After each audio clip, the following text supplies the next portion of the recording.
আসসালামু আলাইকুম প্রিয় দেশবাসী ভাই বোনেরা।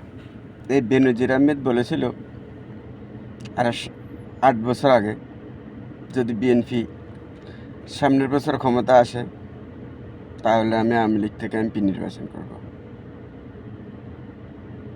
কারণ সে বুঝতে পেরেছে যদি বেশি বিএনপি ক্ষমতা আসে সে কিন্তু ক্ষমতা রাখতে পারবে না বা ক্ষমতার কুকৃত্য বাইরে যাবে। যখন সিদ্ধান্ত নিলে বিএনপি ক্ষমতা আসবে নির্বাচন করবে না, তখন সে তার 2 বছর চাকরি বেশি আছে ওটা বহাল রাখি চাকরি করছে। ওই 2 বছরে তার সম্পদ যেগুলো আছে সবগুলো বানাইছে, বানানোর পরে তার গাট্টি গোটা সব গোছালে সে কিন্তু এখনও বেনজির আহমেদ সম্পূর্ণরূপে প্রস্তুতি বিদেশে চলে যেতে সম্পূর্ণরূপে প্রস্তুত আছে। তার পুরো ফ্যামিলি সহকারে সে বিদেশে চলে যাব। তার বিশ্বের বিভিন্ন দেশে তার বাড়ি গাড়ি আছে বিভিন্ন দেশে। তার নেটওয়ার্ক এত ছোট না।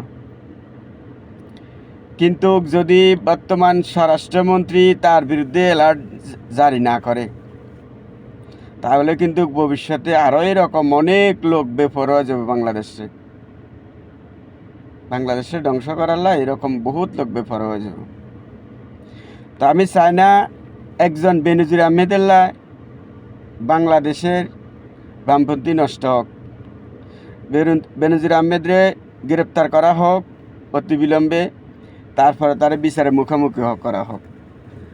তার তো এখানে ফাঁসিও হবে না, তার এখানে জাস্ট তার অর্থর হিসাব দিব, তার আয়টা কোথায় থেকে আসলো এটার হিসাব দিব। ব্যাস সঠিক উত্তর দিতে পারলে তারে ফুলের মালা দিয়ে আমরা গ্রহণ করে নিব।